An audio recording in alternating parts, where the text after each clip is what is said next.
Assalamualaikum warahmatullahi wabarakatuh. Kami dari kelompok 4 yang akan membahas tentang lembaga negara kepresidenan, beranggotakan 4 orang, yang dimana saya sendiri Muhammad Agung Sabir, ada juga teman Sulhendrawan, Fakih Akbarudin, dan Arifuddin. Kami berempat sendiri akan menjelaskan tentang fungsi, tugas, wewenang, hak dan kewajiban, dan juga siapa saja presiden yang pernah menjabat di Indonesia. Dan tentu sebelum membahas itu semua, kita harus tahu kenapa ada presiden di Indonesia. Tentu ada sejarah yang melatar belakangi kenapa ada presiden di Indonesia. Tidak mungkin tiba-tiba langsung ada presiden yang menjabat. Jadi sebelum kawan-kawan ini menjelaskan fungsi, tugas, dan lain-lainnya, sebelumnya saya akan menjelaskan tentang sejarah lembaga kepresidenan Indonesia. Presiden dan Wakil Presiden Indonesia dalam hal ini disebut sebagai lembaga kepresidenan. Memiliki sejarah yang hampir sama tuanya dengan sejarah Indonesia.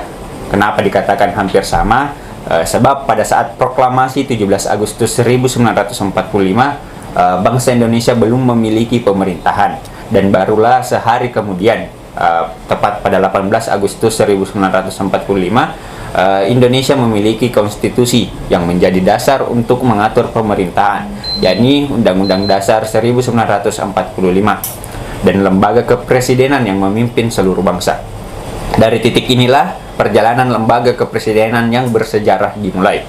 Sejarah perjalanan lembaga kepresidenan Indonesia memiliki keunikan tersendiri, sebagaimana tiap-tiap bangsa memiliki ciri khas pada sejarah pemimpin mereka masing-masing. Perjalanan sejarah yang dilalui lembaga kepresidenan diwarnai setidaknya 3 atau bahkan 4 konstitusi. Selain itu, boleh dikatakan juga hanya bisa diatur dalam konstitusi. Peraturan di bawah konstitusi hanya mengatur sebagian kecil, itu pun letaknya tersebar dalam berbagai jenis maupun tingkatan peraturan. Ini berbeda dengan lembaga legislatif dan yudikatif yang memiliki undang-undang mengenai susunan dan kedudukan lembaga itu sendiri. Lain daripada itu, masalah tokoh dan periodisasi juga memerlukan pencermatan lebih lanjut. Oleh sebab itu, lembaga kepresidenan sebagian besar diatur dalam konstitusi. Maka pembahasan sejarah lembaga ini akan difokuskan menurut pengaturan dalam konstitusi dan akan dibagi menurut masa berlakunya masing-masing konstitusi. Pembagian ini pun tidak sepenuhnya lepas dari kesulitan dan mempunyai 2 kurun waktu. Pertama, periode antara tahun 1949 sampai 1950 ketika ada 2 konstitusi yang berlaku secara bersamaan.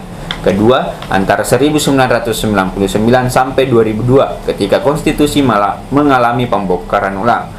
Selain itu, karena dinamika yang terus berlangsung, maka pembahasan hanya akan dibatasi sampai tahun 2008 dan setidak-tidaknya pertengahan 2009. Jadi itu tadi hal-hal unik yang terjadi dalam sejarah lembaga kepresidenan Indonesia.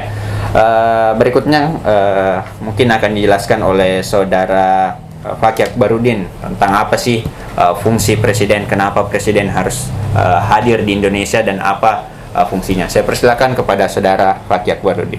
Baik, terima kasih atas kesempatannya. Adapun fungsi presiden memiliki yaitu sebagai seorang kepala negara atau juga kepala pemerintahan dalam suatu negara. 1.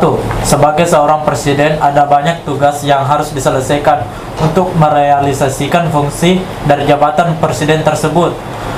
Beberapa di antaranya sebagai berikut. Presiden memegang kekuasaan tertinggi atas kemiliteran, baik itu angkatan darat, angkatan laut, maupun angkatan udara. Presiden mengangkat konsul atau duta. 4. Presiden menerima ada penempatan duta dari negara lain dengan tetap memperhatikan pertimbangan dari DPR. 5. Presiden menetapkan peraturan pemerintah untuk menjalankan undang-undang sebagaimana mestinya. 6. Presiden memberikan perlindungan, pemajuan, penegakan, serta pemenuhan hak asasi manusia dalam tanggung jawab negara. 7. Presiden mengesahkan rancangan undang-undang yang sudah disetujui bersama untuk menjadi sebuah undang-undang. Jadi itu tadi fungsi dari presiden. Terima kasih saudara Fakih Akbarudin telah memaparkan apa sih sebenarnya fungsi presiden itu. Jadi fungsi presiden itu ia selain sebagai kepala negara tentu juga sebagai kepala pemerintahan. tak hanya fungsi, pasti presiden juga punya tugas. Tidak mungkin presiden diangkat hanya untuk pelanga-pelongo. Pasti presiden diberikan tugas oleh negara. Dan selain tugas tentu ada juga wewenang dari presiden itu. Jadi sebelum kita membahas apa sih tugas presiden, tentu kita bahas dulu wewenang presiden itu sendiri. Saya persilakan mungkin Saudara Sul Hendrawan untuk menjelaskan apa-apa saja kewenangan dari presiden yang diatur oleh negara. Saya persilakan, silakan Saudara Hendrawan. Terima kasih kesempatan yang diberikan. Saya akan membacakan wewenang presiden. Berhak mengajukan rancangan undang-undang kepada DPR untuk akhirnya ditindaklanjuti berdasarkan Undang-Undang Pasal 5 Ayat 1. Dapat menyatakan perang, membuat perdamaian dan perjanjian dengan negara lain melalui persetujuan DPR berdasarkan Undang-Undang Pasal 11 Ayat 1. Dapat membuat perjanjian internasional lainnya yang dapat menimbulkan akibat yang luas dan mendasar bagi kehidupan rakyat yang berkaitan dengan beban keuangan negara atau mengharuskan pembentukan perubahan Undang-Undang Dasar dengan persetujuan DPR. Berdasarkan Undang-Undang Pasal 11 Ayat 2, berwenang menyatakan keadaan bahaya yang syarat-syarat dan akibatnya dalam keadaan bahaya telah ditetapkan dalam Undang-Undang Wewenang Presiden berdasarkan Undang-Undang Pasal 12. Berwenang memberi gerasi dan rehabilitas dengan memperhatikan pertimbangan Mahkamah Agung berdasarkan Undang-Undang Pasal 14 Ayat 1. Berwenang memberi amnesti dan abolasi dengan memperhatikan pertimbangan DPR berdasarkan Undang-Undang Pasal 14 Ayat 2. Berwenang memberi gelar, tanda jasa, dan tanda kehormatan lainnya yang telah diatur oleh Undang-Undang Wewenang Presiden berdasarkan Undang-Undang Pasal 15. Membentuk suatu dewan pertimbangan yang bertugas memberikan nasihat dan pertimbangan kepada presiden yang kemudian telah diutus dalam Undang-Undang Wewenang Presiden berdasarkan Undang-Undang Pasal 16. Berwenang menetapkan peraturan pemerintah pengganti undang-undang jika dalam hal genting yang memaksa berdasarkan Undang-Undang Pasal 22 Ayat 1. Itulah tadi wewenang dari presiden. Terima kasih Saudara Sul Hendrawan. Jadi itu tadi kewenangan presiden.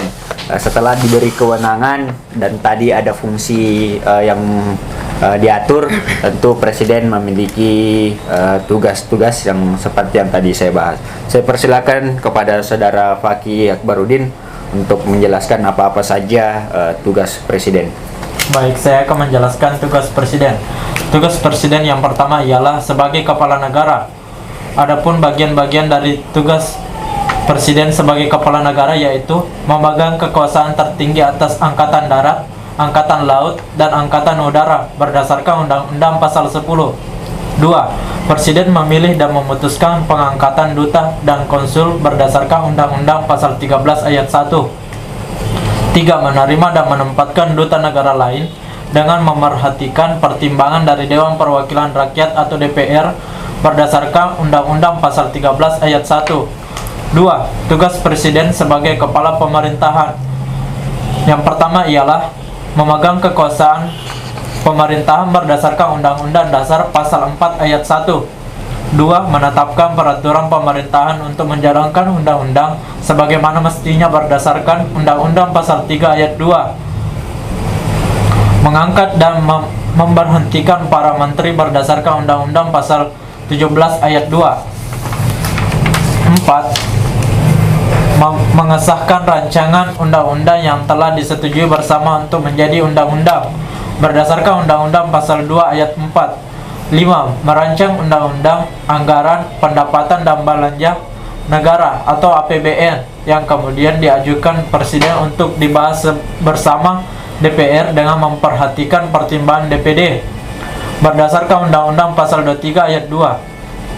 6. Meresmikan anggota BPK yang dipilih oleh DPR dengan memperhatikan pertimbangan DPD berdasarkan Undang-Undang Pasal 23F Ayat 1. 7. Memberikan persetujuan dan menetapkan hakim agung dan pencalonannya diusulkan oleh Komisi Yudisial dan DPR berdasarkan Undang-Undang Pasal 24A Ayat 3.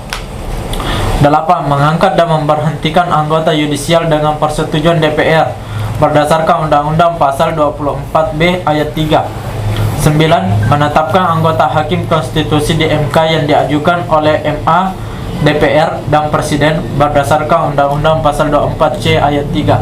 Nah, itu tadi tugas dari Presiden. Nah, terima kasih banyak Saudara Fatih Akbarudin. Jadi itu tadi tugas dari Presiden dibagi jadi dua, antara tugas Presiden sebagai kepala negara dan juga tugas Presiden sebagai kepala pemerintahan. Setelah tadi dijelaskan fungsi, tugas, dan wewenangnya, tentu seorang Presiden diberikan hak dan memiliki kewajiban untuk ditunaikan. Jadi itu akan dijelaskan oleh Saudara Arifudin tentang hak dan kewajiban Presiden. Silakan Saudara Arifudin. Terima kasih atas kesempatan yang telah diberikan. Hak dan kewajiban Presiden sebagai kepala negara dan kepala pemerintahan. Presiden mempunyai hak dan kewajiban yang telah ditetapkan oleh Undang-Undang 1945 sebagai berikut. Yang pertama itu, Presiden Republik Indonesia memegang kekuasaan pemerintahan menurut Undang-Undang Dasar Pasal 4 Ayat 1. Yang kedua itu, mengajukan rancangan undang-undang kepada Dewan Perwakilan Rakyat terdapat di Pasal 5 Ayat 1. Ketiga, menetapkan peraturan pemerintah untuk menjalankan undang-undang sebagaimana mestinya, Pasal 5 Ayat 2. Dan yang keempat itu, Presiden memegang kekuasaan tertinggi atas Angkatan Laut, Angkatan Darat, dan Angkatan Udara terdapat di Pasal 10. Yang kelima itu, Presiden dengan persetujuan DPR menyatakan perang, membuat perdamaian dan perjanjian dengan negara lain terdapat di Pasal 11 Ayat 1. Yang keenam itu, menyatakan keadaan bahaya terdapat di Pasal 12.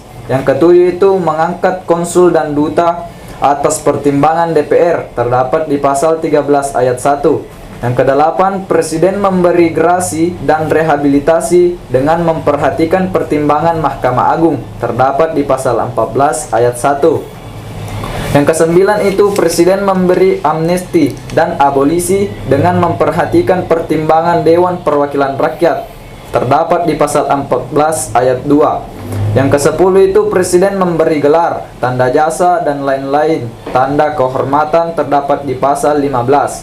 Yang kesebelas itu, Presiden membentuk suatu Dewan Pertimbangan yang bertugas memberikan nasihat atau pertimbangan kepada Presiden terdapat di Pasal 16. Yang ke-12 itu, mengangkat dan memberhentikan menteri-menteri terdapat di Pasal 17 Ayat 2. 13. Presiden mengesahkan rancangan undang-undang yang telah disetujui bersama untuk menjadi undang-undang terdapat di Pasal 20 Ayat 4. Yang ke-14 itu, menetapkan peraturan pemerintah sebagai pengganti undang-undang dalam hal ihwal kegentingan yang memaksa dengan persetujuan DPR terdapat di Pasal 22 Ayat 1. Yang ke-15 itu, mengajukan RUU APBN untuk dibahas bersama DPR dengan memperhatikan pertimbangan DPD terdapat di Pasal 23 Ayat 2. Yang ke-16 itu, meresmikan anggota Badan Pemeriksaan Keuangan yang dipilih oleh Dewan Perwakilan Rakyat dengan memperhatikan pertimbangan Dewan Perwakilan Daerah Pasal 23F Ayat 1. 17. Menetapkan Hakim Agung yang telah disetujui Dewan Perwakilan Rakyat yang diusulkan oleh Komisi Yudisial terdapat di Pasal 24A Ayat 3. 18. Mengangkat dan memberhentikan anggota yudisial dengan persetujuan Dewan Perwakilan Rakyat terdapat di Pasal 24B Ayat 3. 19. Mengajukan 3 orang calon hakim konstitusi dan penetapan 9 orang anggota hakim konstitusi terdapat di Pasal 24C Ayat 3. Itulah tadi beberapa hak dan kewajiban Presiden. Terima kasih. Terima kasih Saudara Arifudin. Itu tadi ke-19 hak dan kewajiban Presiden. Tentu masih banyak lagi hak-hak dan kewajiban Presiden. Dan yang terakhir kita akan bahas siapa saja presiden yang pernah menjabat di Indonesia. Mungkin sebagian orang tidak mengetahui siapa-siapa saja presiden yang pernah menjabat di Indonesia. Saya persilakan kepada Saudara Sul Hendrawan untuk memaparkan siapa saja sih presiden yang pernah menjabat di Indonesia dan berapa lama mereka menjabat. Saya persilakan kepada Saudara Sul Hendrawan. Adapun daftar Presiden Indonesia, yakni yang pertama, Ir Soekarno yang memiliki julukan proklamator yang menjabat mulai 18 Agustus 1945 sampai 12 Maret 1967.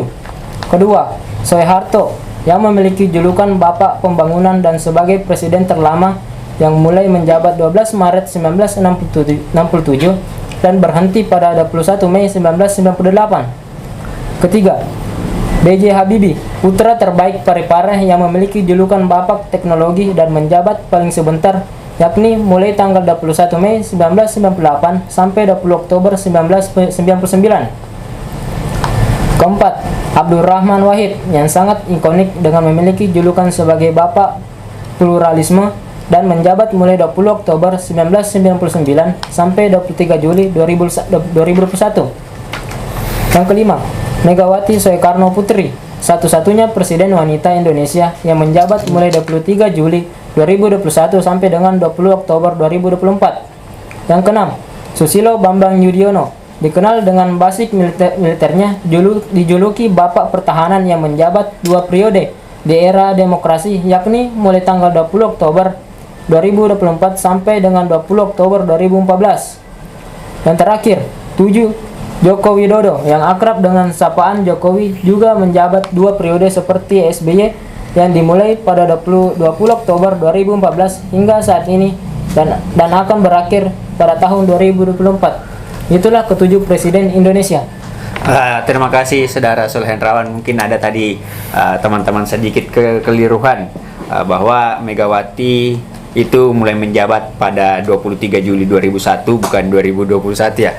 Mungkin Soleh Hendrawan agak sedikit kebingungan dan Megawati menjabat hingga 20 Oktober 2004, SBY menjabat di 20 Oktober 2004 sampai 20 Oktober 2014 dan presiden kita yang sekarang Bapak Insinyur Joko Widodo juga menjabat 2 periode seperti Bapak SBY, yakni pada 20 Oktober 2014 sampai nanti 2024 kita akan melakukan pemilihan ulang untuk menentukan siapa lagi calon nahkoda kita ya ke depan.